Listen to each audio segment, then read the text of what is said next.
Basic editing in Screencast-O-Matic.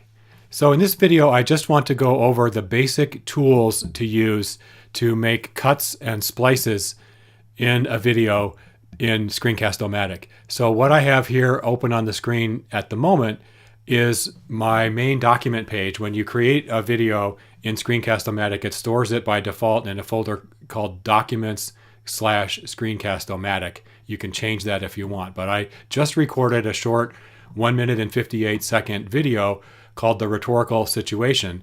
So I'm going to show you how I can use a couple tools to make some edits. So I'm going to open up this video, and if we play it, if you look at the bottom here, you can see this is the sound wave of my voice in the audio file, the recording, and there was a lot of blank spots. So for example, for the beginning here, there's a bunch of, I was messing around, I didn't have everything ready to go. So what I want to do is cut the first few seconds of the video.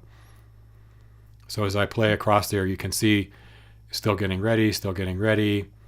So all this stuff is going to be cut. So we'll just say we're going to start right here at about the 10-second mark.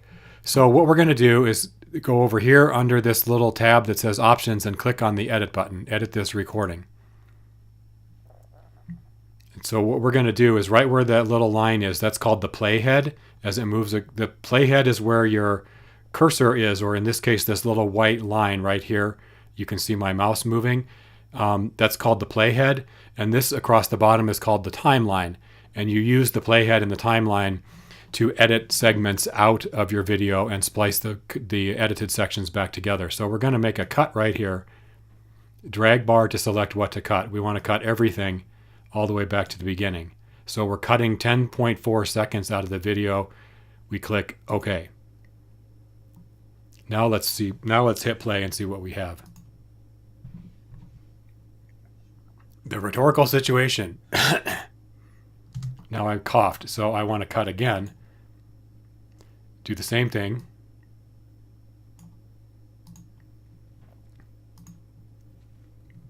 The rhetorical situation. This video will address and define 3 terms: rhetoric, rhetorical situation, and rhetorical awareness. So let's begin by talking about... Okay, so now let's say I made a flub right there and I want to cut this little section. Same thing.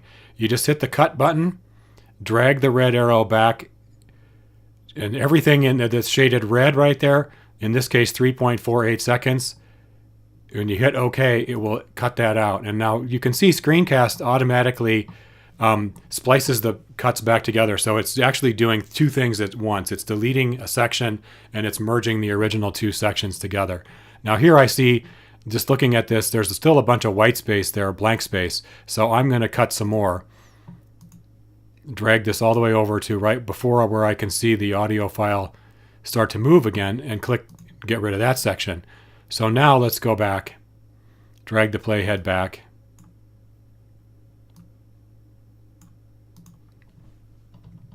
The rhetorical situation. This video will address and define 3 terms: rhetoric, rhetorical situation, and rhetorical awareness. What is rhetoric? To answer that question, we're going to turn to a graphic guide to writing. So you can see that worked pretty nicely. It smoothed it out now, and it sounds like I actually got it right the first time. So that's the basic cut and splice tool in Screencast-O-Matic. I think I would start by just focusing on that tool because that is the primary video editing tool that you need to learn how to use. It gets more fancy from here, but for the moment, I think what this allows you to do once you have learned how to make little cuts and splices like that is you don't have to get your audio right the first time. You can make mistakes and just start over. You don't have to pause the recording. You can just take a breath, leave white space or black space, blank space in the audio file, pause for a few seconds, start over and try again. And then it's very easy to splice out the parts where you've made a mistake in the middle of your recording. Everything else from here works the same. Once we're done with this, you just click the Done button. And now we can save it as a video file and upload it as we have been doing in the past. So those are some basic editing tips for using Screencast-O-Matic.